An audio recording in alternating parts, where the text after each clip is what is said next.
உமாமகேஸ்வரன் கேட்டிங்களா பேசுனதை? எல்லாத்தையும் ஏத்துக்கும், ஆர்பிட்ரியா இப்போதைக்கு ஏத்துக்கும் சார். அதிமுக ஊழல் கட்சி, திமுக ஊழல் கட்சி, இது எல்லாமே ஏத்துக்கும். இந்த ஓட்டுக்கு பணம் கொடுக்கறது எல்லாமே ஏத்துக்கும். எதற்காக அப்புறம் வந்து ஒரு இருங்க சார், நீங்க சொன்ன சார் நீங்க குற்றம் சொல்றீங்க, ஏத்துக்கிட்டா கூட ஏத்துக்கணும். ஏன் ஏத்துக்கிட்டீங்கன்னா என்ன அர்த்தம்? ஏத்துக்கோன்னு வச்சு அப்படிப்பட்ட ஒரு மோசமான ஒரு ஆட்சிக்கு எதற்காக அணிலாக இருந்து உதவணும்? அதான் ஊழல் பண்றாங்கல்ல, ரொம்ப மோசமா சீரழிச்சிட்டாங்கல்ல தமிழ்நாட்டை. அது உங்க கற்பனை. அவருதாங்க சொன்னாரு, நான் அணிலாக இருந்து உதவுவன் கை கட்டி பவ்யமா சொன்னது அவருதான். அவருதான், விஜய் தான் சொன்னாரு. ஆச்சுங்களா? மக்கள் கிட்ட சொன்னாரு சார், கேமரால டிவில சொன்னாரு சார். தவறான குற்றச்சாட்டுகள் வைக்க கூடாது. ஏங்க இதுக்கு தவறான குற்றச்சாட்டு. அணிலாக ஒரு உதவி சொல்லல, எங்கேயுமே சொல்லல, எங்கேயுமே சொல்லல அணிலா உதவல. அணிலா உதவுனாரா இல்லையா? உதவல. திமுகவுக்கு எதுக்கு சார்? நாங்க தான் ஜெயிக்க வச்சோம், கருப்பு சிவப்பு சைக்கிள்ல போய் தான் ஜெயிக்க வச்சோம். அவங்க ஆதவர்ஜுனா தான் சொல்றாரு. அது அவரோட சொந்த கருத்து. நீங்க எங்க தலைவர் கருத்தே சொல்லலையே, இது சொல்லவே இல்லையே. நான் வந்து இவ்வளவு சப்போர்ட்டா இருக்கேன் அப்போ எதுக்கு அப்படி ரெண்டு ஆட்சியை நீங்க சப்போர்ட் பண்ணணும்?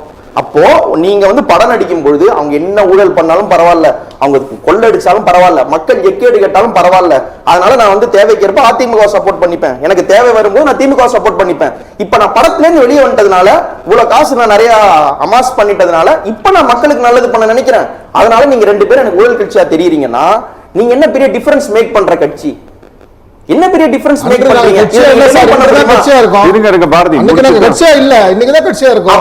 அப்போ இதுக்கு பேர் தான் சந்தர்ப்பவாதம். அப்ப நான் படம் நடிக்கும் பொழுது நீங்க படத்துக்கு ஏத்த எந்தெந்த நியாயம் இருங்க இருக்கும்போதே நீங்க எல்லாம் கத்துக்கிட்டு போறது இல்ல சார். பாரதி எல்லாத்துக்கும் ஒரு காலம் வரும். பாரதி நீங்க பேசி பாரதி நீங்க பேசி ஒரு சேச்சுரேஷன் பாயிண்ட் இருக்கு எல்லாத்துக்கும். அது மாதிரி சார் இருங்க சார், அவரை பேச விடுங்க. சண்டை போறோம், பேட்டில் இருங்க சார், பேசி முடிச்சோன்னு பேசுங்க சார் ப்ளீஸ். இன்பநிதி, உதயநிதி, தயாநிதி என்ற பேர் வைக்கணும்னு எனக்கு தோணுது அப்படின்னு சொல்லும் பொழுது திமுக ஊழல் கட்சியாக இல்லையா? இந்த 5 வருஷத்துல தான் திமுக ஊழல் பண்ணிட்டாங்களா? இல்ல இந்த 10 வருஷத்துல தான், இதுக்கு முந்தின ஆட்சியில தான் அதிமுக ஊழல் பண்ணிட்டாங்க. அதுக்கு முன்னாடி ஜெயலலிதாவுடைய ஊழல்களோ இல்ல செங்கோட்டையனோ இல்ல மத்தவங்களோ யாரும் எதுவுமே செய்யல. நீங்க இருங்க சார், நீங்க அரசியல்வாதி ஆனதுக்கு அப்புறம் தான்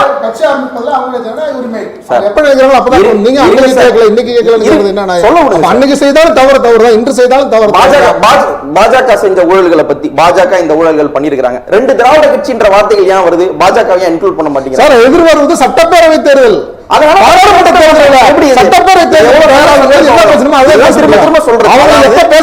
எங்களுக்கு நேரம் இருக்கோ அப்ப பேசுவோம். 2 திராவிட கட்சிகள் சீரழிச்சிட்டாங்கன்னு சொல்றாங்க இல்லையா? இந்த குரல் யாருடைய குரல்? இந்த குரல் வந்து ஒரு பாஜகவுடைய குரல். ஏன் பாஜகவுடைய குரல்னா, பாஜக நீங்க சொல்லுங்க திமுக கொள்ளடிச்சிட்டாங்கன்னு சொல்லுங்க, அதிமுக கொள்ளடிச்சிட்டாங்கன்னு சொல்லுங்க, காங்கிரஸ் ஊழல் பண்ணிச்சுன்னு சொல்லுங்க, பாஜக ஊழல் பண்ணிச்சுன்னு சொல்லுங்க. நீங்க கிளவரா பாஜக எதுலயுமே இன்க்ளூட் பண்ண மாட்டீங்க. நீங்க பாஜக மட்டும் இது பண்ணிட்டு இது சட்டமன்ற தேர்தல் அப்படின்னா அப்ப பாஜகவுக்கு எவ்வளவு ஒவ்வொரு மேடையில உங்க காலுக்கு கேட்கல அது. ஏன்னா உங்களை சொல்ற திராவிட கட்சிகளை சொல்றதுனால கேட்க சார், சொல்ல விடுங்க. சரிங்க, அப்போ நீங்க முழு சின்ன அதுதான் சார், நாங்க அதான் அடிக்க முடியும். மத்தம் பேசும்போது அடிக்காதுன்னு செங்கோட்டையன் சொல்றாரு. கேளுங்க. அப்போ அந்த மாதிரி நான் என்னுடைய கன்வீனியன்ஸுக்கு நான் திடீர்னு பியூரிட்டன் ஆயிடுவேன். நான் நடிக்கும் போது இவங்க எல்லாம் எனக்கு பிரச்சனை கிடையாது. நான் இன்னைக்கு அரசியல்வாதி ஆயிட்டேன், நான் இன்னைக்கு திருந்திட்டேன், அதனால இவங்க எல்லாருமே ஊழல் கட்சி என் கண்ணுக்கு தெரியுறாங்க, நான் மக்களுக்கு நல்லது பண்ண போறேன்றது வந்து சந்தர்ப்பவாதம். ஓகே, அப்ப அந்த சந்தர்ப்பவாத அரசியல் பண்றேன் உங்களுக்கும் மத்தவங்களுக்கும் ஒரு டிஃபரன்ஸ் கிடையாது. இது எப்படி இருக்குன்னா, கடை ஏறிட்டவங்க மட்டும் ஐயோ திருடன் திருடன் திருடன் கத்துற மாதிரியான ஒரு போக்கு தான் இருக்கு. இன்னுமுமே பாஜக என்னென்ன பண்றாங்க? ஊழல் ஊழல் சொல்றாங்க இல்லையா? ஊழல் ஒரு பக்கம் சார், மத ரீதி கிறிஸ்டியன்ஸ் மேல அவ்வளவு தாக்குதல் நடக்குது. நீங்க கிறிஸ்துமஸ் விழா கொண்டாடுறீங்க, கிறிஸ்டியன்ஸ் ஏன் இவ்வளவு தாக்குதல் நடக்குது உங்களால ஏன் ஓப்பனான ஒரு கண்டனம் தெரிவிக்க முடியலை?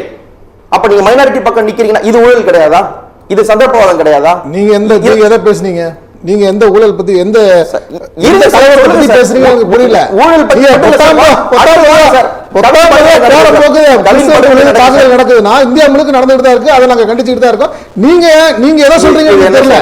இந்தியா முழுக்க நடக்குது, நீங்க எதை சொல்றீங்க தெரியல. எப்படி கண்டிப்பீங்க? எதை சொல்றீங்கன்னு தெரியல. ஒழிக்கிறோம், கண்டிக்கிறோம். ஊழலை ஒழிக்கிறோம், கண்டிக்கிறோம். மத சாயம் பூசுறாங்க, கண்டிக்கிறோம். அடுத்து வேற என்ன பிரச்சனை இருக்கு எடுத்துட்டு வா, அதை கண்டிக்கிறோம். நீங்க தான் ஒண்ணு கொண்டாந்து பூசிட்டு இருக்கீங்க மேல. இதையே வந்து பின் பாயிண்ட் என்னென்ன விஷயங்கள் இருக்குன்னு எங்க கட்சிக்கு போராடினாங்க சார். எந்த தலைவர் சார் வந்து நின்னாரு கூட? ஆதவர்ஜுனா வந்தாரு. ஆதவர்ஜுனா விஜய் வந்து நின்னாரா சார்? விஜய் விஜய் வந்து நின்னாரா? ஆசிரியர்கள் போராடுறாங்க, விஜய் வந்து நின்னாரா? ஆதவ் வந்தாரு. கூடங்குளம் மாதிரி 1008 போராட்டம் நடந்தது வந்து நின்னாங்களா? போராட்டம் நடக்குது நின்னாங்களா? போராட்டம் நின்னாங்களா? எத்தனை போராட்டத்துக்கு களத்துக்கு வந்திருக்காங்க சார். உட்காந்துட்டு டேபிள் டாப் ஜேர்னலிசம் பண்ணிட்டு டேபிள் டாப்பா உட்காந்துட்டு நீட்டா 4 அறிக்கையை விட்டுட்டு நான் எல்லாத்தையும் முடிச்சிட்டேன், நான் எல்லாத்தையும் கண்டிஷன் சொல்லிட்டு சங்கர் படத்து ஹீரோ சின்றத்தோட எத்தனை நாள் திரிவீங்க? ஊழல் ஊழல் ஊழல் வேற என்ன இருக்கு? ஓகே ஓகே சார் உமா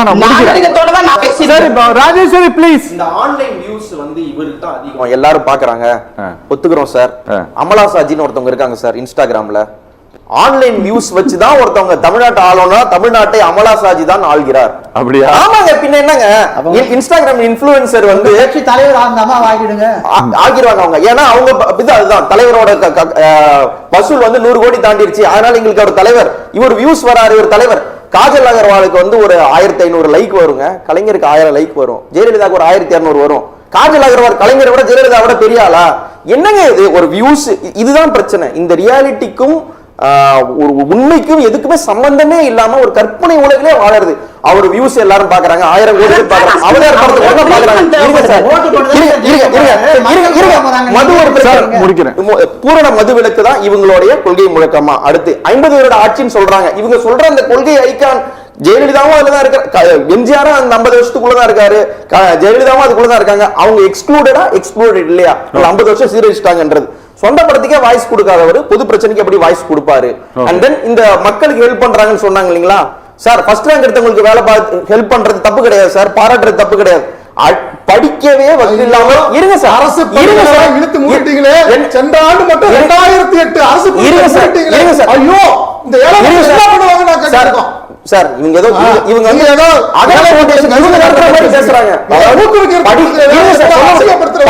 படிக்கவே மட்டும் தான் ஊக்குவிக்கிறது. பாரதி இருங்க முடிச்சிட்டு. ஏழை படிக்கவே கஷ்டப்படுற ஒருத்தவங்களை எத்தனை பேர் எம்பவர் பண்ணலாம்னு சொல்லுங்க. ஃபர்ஸ்ட் ரேங்க் வாங்குறவங்களுக்கு 1000 பேர் அவார்ட் கொடுப்பாங்க. அந்த எம்பவர்மெண்ட் இல்லாம சும்மா வந்து லைம்லைட் ஸ்டீலிங் மட்டும் பண்ணிட்டு நாங்க பியூரிட்டன் சொல்றது.